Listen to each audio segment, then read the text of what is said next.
फिलहाल हम इन दो के चर्चा में हैं, क्योंकि दुनिया की जब तीसरी बड़ी पावर बनने वाले हैं हम अर्थव्यवस्था में, 1-2 सालों में जीडीपी के अंदर हम पहुंच जाएंगे, तो ऐसे में हमसे जो दो ऊपर हैं उनने क्या कहा हमारे लिए वो मायने रखता है, नीचे जो हैं वो तो भौं-भौं करते ही रहेंगे।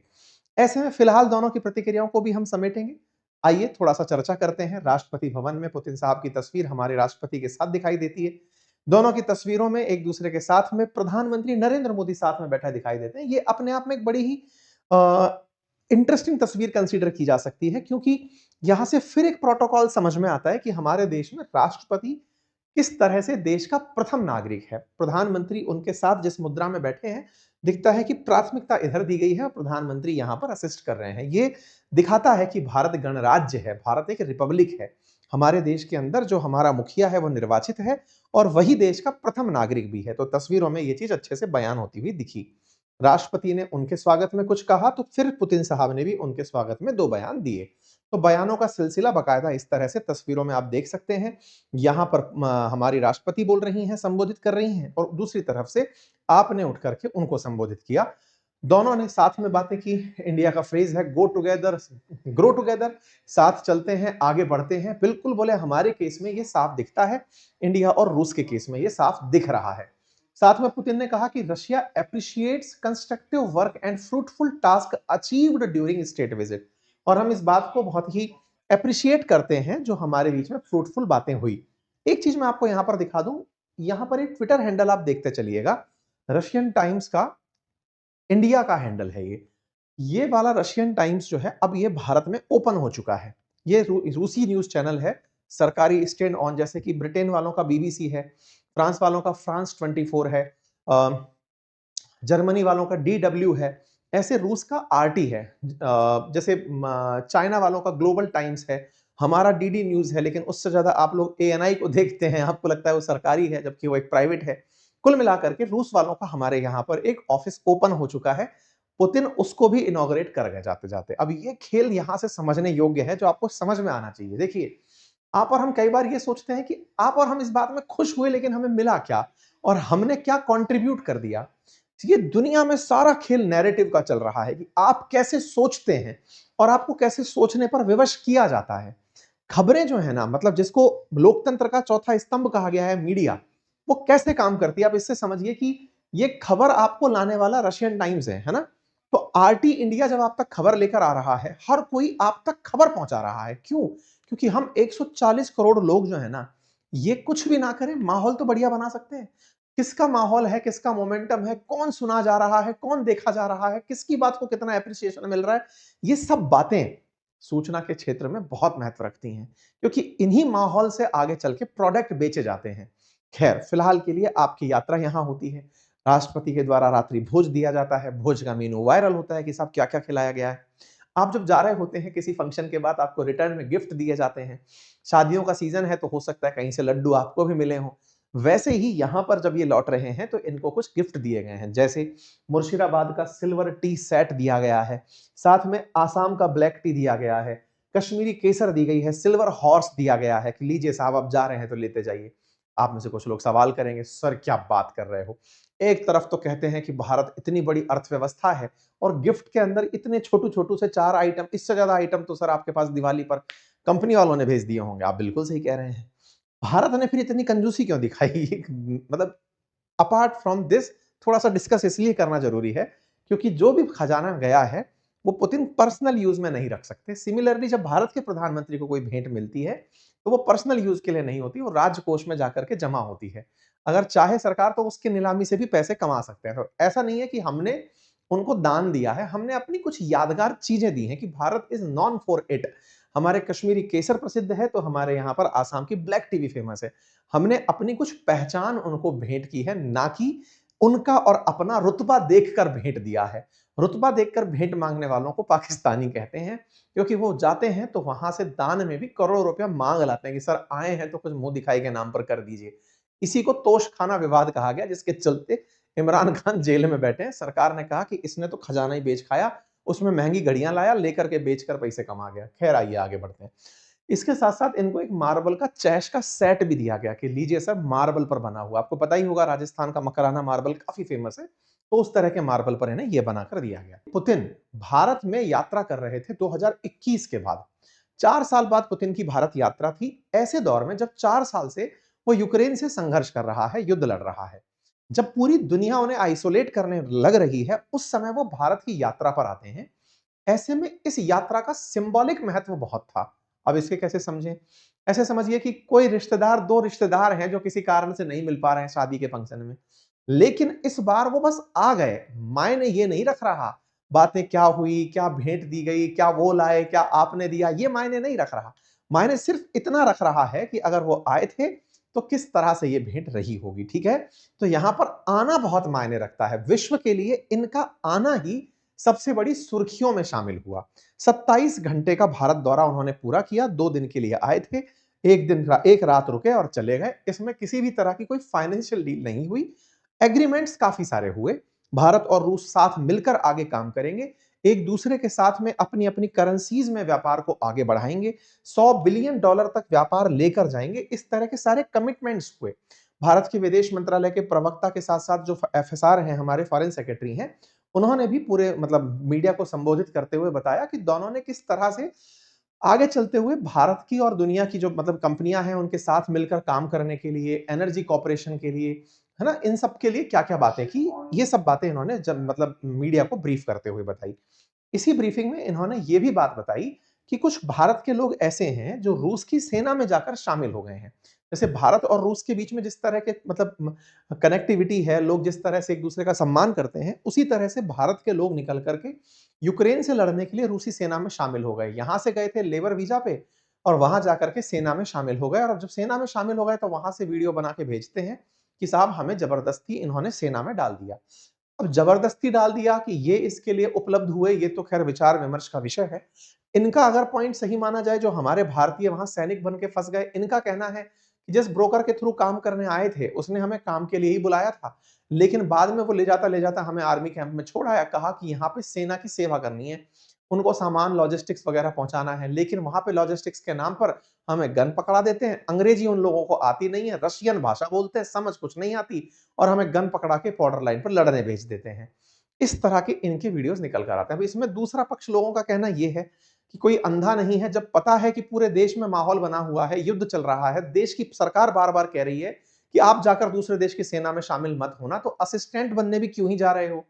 पता है ना युद्धग्रस्त क्षेत्र है और वहां जाकर के आप काम करने जा रहे हो। पैसे का लालच अगर इतना है, तो सरकार की बात भी ध्यान से सुन लो। एम्बेसी को एटलीस्ट ये इन्फॉर्म तो कर दो कि हम उस क्षेत्र में जा रहे हैं, इस काम के लिए जा रहे हैं, तुम वो भी नहीं कर रहे हो। तो कुल मिलाकर के दोनों तरफ से लीकेजेस हैं। अब भारत सरकार के सामने इन चीजों को लेकर प्रदर्शन जब हुए, तो भारत सरकार ने अपनी तरफ से पुतिन से बात करी और कहा कि देखो साहब, हमारे कुछ लोग वहां बंधक बनाकर आपकी सेना में डाल दिए गए हैं, उन्हें आप वापस भेजिए। अच्छा, रूस ना आजकल बहुत ही मॉडर्नाइज हो गया है। उसको सेना के लिए खुद के लोग मार नहीं है, वो पैसा फेंक रहा है। पैसा फेंक रहा है से मतलब है प्राइवेट सेना को लड़ा रखा है कि लड़ते रहो, हम पर तो कोई हमला करेगा नहीं, ये मशीनें हैं, चलाते रहो। ऐसे में अब सवाल बनता है कि ये क्या कहानी है? तो ये कहानी है प्राइवेट सेना की। आजकल रूस प्राइवेट सेना पर काम कर रहा है। दुनिया के बहुत से देश अब प्राइवेट सेना के ऊपर काम कर रहे हैं। उन्होंने लोगों को हायर करके कंपनीज बना रखी हैं कि ये कंपनी सेना उपलब्ध कराएगी, और सेना उपलब्ध कराने के लिए दुनिया में कहीं से भी, नेपाल से ले लिया, अफ्रीकन देशों से उठा लिया, लोगों को लिया, ट्रेन किया, बता दिया कि तुम्हें बस युद्ध के अंदर यहां गोली चलानी है, हमारे पास पैसा है, हम अपने लोग क्यों मारें। ये भी युद्ध में एक अलग ही अवतार फिलहाल के लिए निकल कर आया है। ठीक है साहब, भारत के प्रधानमंत्री ने भी पुतिन से इस बारे में बात की कि भाई हमारे लोगों को वहां से लौटवाइए। हमने साथ में man power, mobility, health care और मेडिकल एजुकेशन, इन पर भी बात की। मेडिकल में एक बात निकल कर आई कि भारत ने ना यहां पर इन लोगों से जब बात की, तो कैंसर के इलाज को लेकर के भी बात करी। अच्छा, कैंसर की कहानी बड़ी इंटरेस्टिंग है, मैं आपके सामने यहां रखना चाहूंगा कि भारत ने कैंसर के केस में इनसे ये कहा कि अभी हो क्या रहा है ना, मैं आपको यहाँ पे बताऊं कि अभी मीडिया में खबर चल रही है कि रूस ने कैंसर की वैक्सीन बना ली है, और भारत अब वो वैक्सीन इनसे चाहता है कि ये वैक्सीन आप हमें भी उपलब्ध कराओ। तो वैक्सीन हमने इनसे लेने की बात की होगी, ऐसा लगता है। साथ ही साथ भारत के द्वारा फूड सेफ्टी स्टैंडर्ड्स को लेकर के भी बात हुई। जहाज निर्माण को लेकर बात हुई। जहाज निर्माण की क्या कहानी है? क्या हमारे यहाँ पे मझगांव जो शिप बिल्डिंग है वो ढंग से काम नहीं कर रही है क्या? ऐसा नहीं है, हमारे यहाँ की जहाज कंपनियां काम कर रही हैं। भारत या विकासशील जो देश है ना, वो जहाज निर्माण के साथ साथ स्क्रैप के लिए भी जाने जाते हैं। जहाज तोड़ करके उसमें से सारा सामान वापस रीयूज करना भी अपने आप में एक बड़ा व्यापार है। मतलब जहाज तोड़ करके दोबारा से सारा माल निकाल करके उसको यूज में लाना भी एक बड़ा धंधा है। इसको लेकर के भी आजकल दुनिया के देश प्रयास करते हैं, बांग्लादेश इसमें बहुत मेहनत करता है। तो जहाज निर्माण और जहाज का वापस से तोड़ करके उसको खंडित करके वापस से डिसमेंटल करना बड़ा काम है। ऐसे में जहाज निर्माण के लिए हमने इनके साथ बातचीत की। कौन सी जगह के लिए? असल में क्या है कि आप अगर मैप देखेंगे तो रूस के उत्तर में आपको आर्कटिक क्षेत्र दिखाई देगा, जो पूरी तरह बर्फ से ढका हुआ है, लेकिन उस बर्फ के नीचे पानी है। पानी है मतलब आर्कटिक सी है और उसके ऊपर बर्फ है। रूस अपने जहाजों को उस बर्फ पे से भी चला देता है। तो वो स्कीटिंग करके नहीं जाते हैं, वहां से स्की करते हुए नहीं निकलते हैं, तो ये बर्फ काटते हुए चलते हैं। अब हम सोचकर देखिए कि एक जहाज को चलना है, बर्फ काटते हुए चलना है। अच्छा, जहाज जितना ऊपर दिखता है उसमें से काफी सारा हिस्सा जहाज का जमीन पानी के अंदर भी डूबा होता है, क्योंकि तभी उसका एक प्रॉपर बैलेंस स्थापित होता है। अब वो जहाज बर्फ में से निकल रहा है, तो इनके क्या है ना, आगे की तरफ बर्फ काटने की बहुत बड़ी मोटर लगी होती है। और इतनी भारी बर्फ को काटना कि जहाज वहां से बिना रोके निकल जाए, ये सोचने की बात है। रूस इस क्षेत्र में महारत हासिल कर लिया है। तो भारत ये कह रहा है कि साहब आर्कटिक क्षेत्र तो हमारे लिए भी खुला है, अंटार्कटिका आर्कटिका हमारे लिए भी खुला है। ऐसे में हमें भी आप सिखाइए कि जहाज निर्माण कैसे होता है और हम मिलकर के आपके साथ जहाज बनाएंगे। पोर्ट पर हम काम करेंगे, जहाज निर्माण में हम काम करेंगे। इस बार जब रूस वाले आए थे ना, तो वो ये चाहते हुए आए थे कि भारत की कंपनियां भी रूस में काम करने आए। ऐसा क्यों? क्योंकि विदेशी कंपनियों ने अपना काम बंद कर दिया है रूस में करना। जब से सैंक्शन लगे हैं, सारे विदेशी ब्रांड लौट करके अपने अपने देश चले गए। तो भारत शिप निर्माण के लिए वहां पर जाएगा। ऐसा ही एक समझौता फर्टिलाइजर को लेकर हुआ। रूस की एक कंपनी है जिसका नाम है उरुलकेम। उरुलकेम, अच्छा एक इंटरेस्टिंग फैक्ट मैं आपको बताता हूं। भारत और रूस के बीच में ना हमको केवल तेल दिख रहा था, फर्टिलाइजर को लेकर के भी तगड़ा व्यापार हुआ। मतलब प्रकृति ने रूस को कुछ विशेष रूप से सुविधाएं दी हैं। जैसे एक सुविधा रूस को यह मिली है कि वो तेल का प्रचुर भंडार रखता है, साथ ही साथ यूरेनियम का प्रचुर भंडार, कोयले का प्रचुर भंडार और फर्टिलाइजर का प्रचुर भंडार रखता है।